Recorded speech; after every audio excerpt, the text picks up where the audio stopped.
हाँ?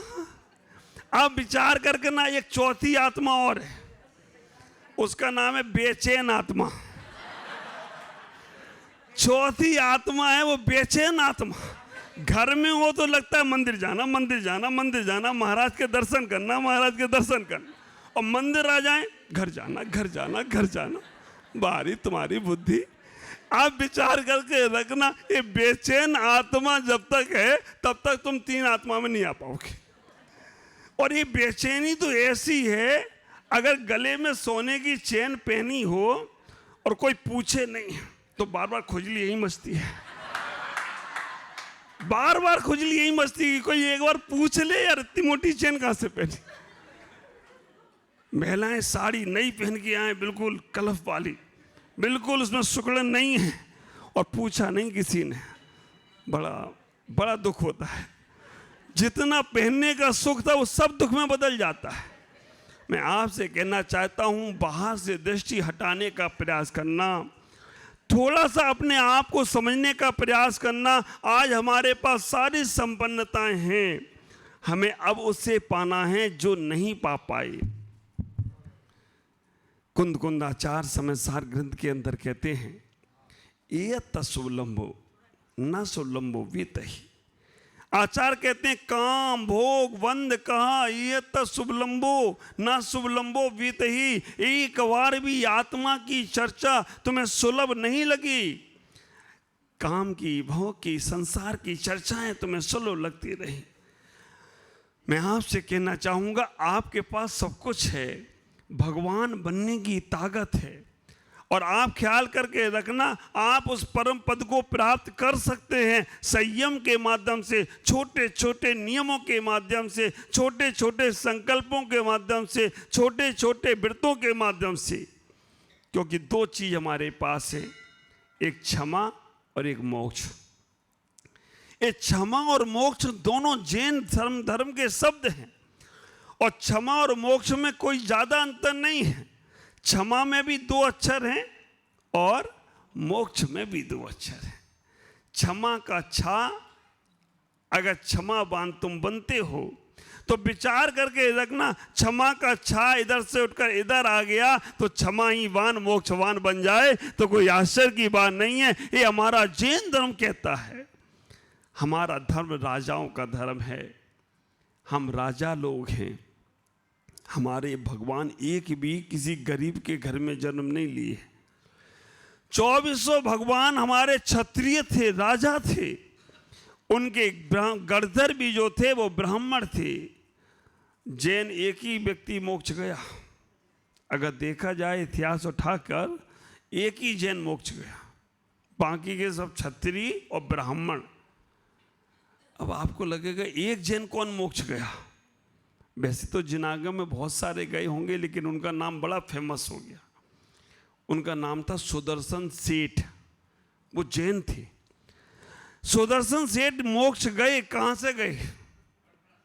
पटना के गुलजार बाग बाजार से। मैं चिंतन कर रहा था, जैन मोक्ष जाएगा तो बाजार से ही जाएगा, और कहीं से मोक्ष जाएगा है ना। इसलिए वो पटना से मोक्ष गए।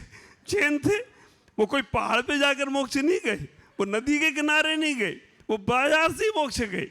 क्योंकि उनके दिमाग में चलता रहता है, चलता रहता है, चलता रहता है। लेकिन अच्छा है, एक व्यक्ति मंदिर में जाप कर रहा था, भागचंद जी ऐसे ऐसे करके।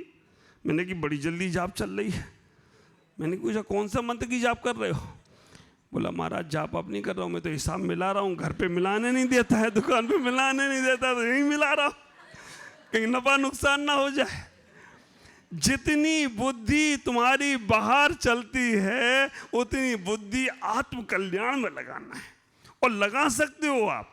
आपके पास सामर्थ्य है, बस इतना ही ख्याल करके रखो। घर से जब मंदिर निकलो तो ये सोच कर निकलना कि हम जेल खाने से निकल रहे हैं और हम परमात्मा के पास जा रहे हैं। कभी घड़ी बांध के नहीं जाना मंदिर, घड़ी बांध के नहीं जाना मंदिर, चप्पल पहन के चले जाना। अटपटी बात लग रही ना, इसी को समझना है। घड़ी बांध के मंदिर जाना नहीं, चप्पल पहन के चले जाना। चप्पल पहन के जाओगे तो बुद्धि चप्पल जहां बाहर उतरी है ना वहीं रहेगी, और घड़ी बांध के गए ना, घर से निकलते हो क्या बोल के निकलते हो?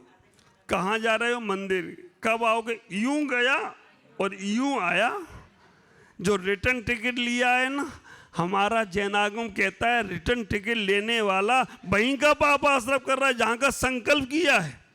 घर से निकलो तो ये मन में विचार करना, मंदिर जा रहा हूं, कब आएंगे पता नहीं, जब मन नहीं लगेगा तो आ जाएंगे। आपका साथी से पुण्य बढ़ता चला जाएगा, आपका पुण्य वापस घर लौटने का नहीं लगेगा।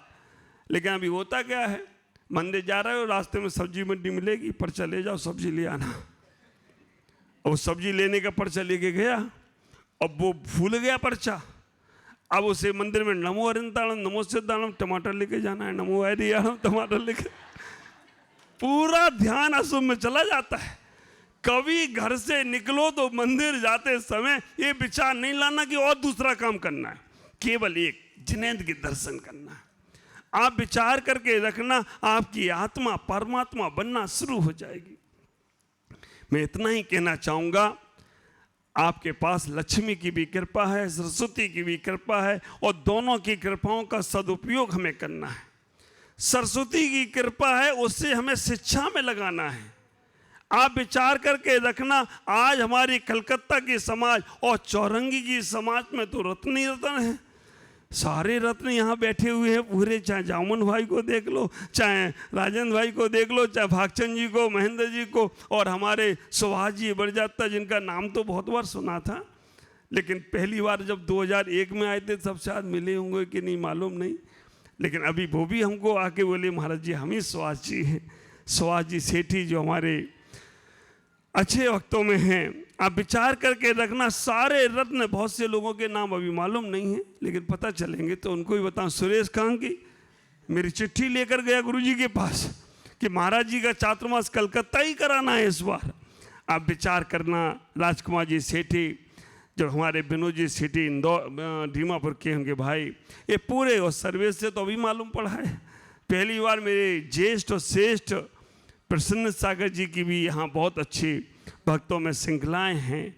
मैं सबसे कहना चाहूँगा कैलाश चंद जी केसी साहब, ये हमारे वो उन भक्तों में आते हैं जो हमारी इस लाइन में बैठने वाले भक्तों में आते हैं। ये रत्न नहीं है, ये रत्नात्रय के धारी हो तो कोई आश्चर्य की बात नहीं।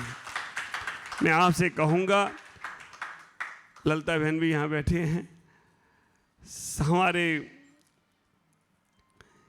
बहुत सारा समय, क्योंकि समय भी अपनी रफ्तार से आगे बढ़ रहा है, हम 2 दिन की सोच के आए हैं यहाँ पर चौरंगी के दर्शन करने के लिए। लेकिन मुझे लगता है आप लोग 2 दिन में हमें निकलने नहीं दोगे, आप लोग यहाँ से जाने नहीं दोगे। लेकिन फिर भी मैं आपसे इतना ही कहूँगा कि आपके बीच में जो हूँ बहुत लाभ लेना, और आपके तो बम बम होने वाली है, माता जी का चातुर्मास होगा, उनका भी लाभ लेने का प्रयास करना है, और भी बहुत सारी चीज़ें होंगी। मैं इतना ही कहूँगा कि आपको आपका जीवन कैसे जीना है। सब व्यवस्थाएं संसार की बनेंगी, लेकिन उन व्यवस्थाओं के साथ उस व्यवस्था को भी हमें पाना है जो हमारे अंतरंग की व्यवस्था है, क्योंकि ये मनुष्य पर्याय बार बार नहीं मिलती है। इसमें छोटे से भी संयम, छोटे से भी व्रत को लेकर हम अपने जीवन को उस संयम से जोड़ सकते हैं। इतना ही ख्याल करना, हमारे पास जैन समाज के पास सब कुछ है, लेकिन हमें इसे जैन समाज को जन जन का बनाना है। हमारी पूरी कलकत्ता की समाज, सारे रत्न पूरे कलकत्ता में बिखरे पड़े हैं, उन्हें जोड़कर कोई शिक्षा का बड़ा कार्य करना है। ये चातुर्मास केवल चातुर्मास लायक नहीं होना चाहिए। आए 4 महीने तक पूजा पाठ की, विधान किए, ये किया वो किया, उत्सव मनाया और गए महाराज और माता जी, खत्म हो गया। नहीं, ये चातुर्मास मैं चाहता हूँ इस शिक्षा का चातुर्मास होना चाहिए। रास्ते से आ रहा था, बताया कि बिरला, टाटा बिरला जैसे लोग केवल जिन्होंने अपना पैसा शिक्षा में लगाया, जिन्होंने अपना पैसा हॉस्पिटल में लगाया और मंदिर में लगाया, मैं कहना चाहता हूँ कि हमारे पास देवालय हैं, हमारे पास शिक्षालय भी होना चाहिए, हमारे पास चिकित्सालय भी होना चाहिए। तो जैन समाज को अब इस बार जुड़कर कोई बहुत बड़े कॉलेज की हमारे पास एजुकेशन का हब होना चाहिए। एक कलकत्ता में ये पहल होना चाहिए कि हमें एक एजुकेशन का बहुत बड़ा हब बनाना है, बहुत बड़ी शिक्षाओं को बहुत ऊंचाइयां देना है। और मुझे मालूम है बहुत से ऐसे रत्न यहाँ पर हैं जो चाहते हैं कि महाराज शिक्षा का कार्य कोई बहुत बड़ा हो। हम तहे दिल से लग रहे हैं। जिनालय तो बनेगा ही बनेगा, लेकिन ये जिनालय तक ही हमें सीमित नहीं रहना है। हमें एक शिक्षालय, एक विद्यालय ऐसा बनाना है जो हमेशा हमेशा हमारी जैन समाज को बहुत ऊंचाइयां देता चला जाए, हमेशा हमेशा जैन धर्म को बहुत ऊंचाइयां दे, तो भी हमारा जीवन सार्थक होगा। क्योंकि आप लोग निकालते हो ना, चातुर्मास में पैसा खर्च होता है, पंडाल में लग जाता है, उसमें लग जाता है, शिक्षा के क्षेत्र में लगना चाहिए। तो इस बार मैं देखूंगा कौन की इच्छाएं हैं कि यहाँ पर कलकत्ता में ही बनाना है, कलकत्ता के बाहर नहीं, सरकार से जगह लेकर कोई बहुत बड़ा एक एजुकेशन का हब बने। तब हमें लगेगा कि आप लोग अपने जीवन में इस जैन धर्म को बहुत आगे बढ़ाना चाहते हो। और बाहर की दृष्टि से तो आप शिक्षा और स्वास्थ्य में अपना ध्यान देना है, लेकिन अंतरंग की दृष्टि से इस चातुर्मास में 4 महीने कौन से व्रतों से बंध सकते हो। 4 महीने में अभी अष्टांग का पर्व चल रहा है। मेरे से पूछा जब मैं बिलगछिया से निकल रहा था, महाराज कहाँ जा रहे हो? मैंने कि देवता लोग नंदीश्वर की वंदना जाते हैं, हम कलकत्ता की वंदना करने जा रहे हैं। ये देवता वंदना नंदीश्वर की वंदना में जाते हैं, हम कलकत्ता की वंदना में जा रहे हैं। ख्याल करना। आज इतना ही। हमारे टिंकू भाई की माँ भी यहाँ पर बैठी है, पन्ना बहन, आप विचार करना, वो भी एक ऐसा व्यक्तित्व है। पन्ना बहन यहाँ खड़ी हो रही हैं। वास्तव में बहुत अच्छा आप लोग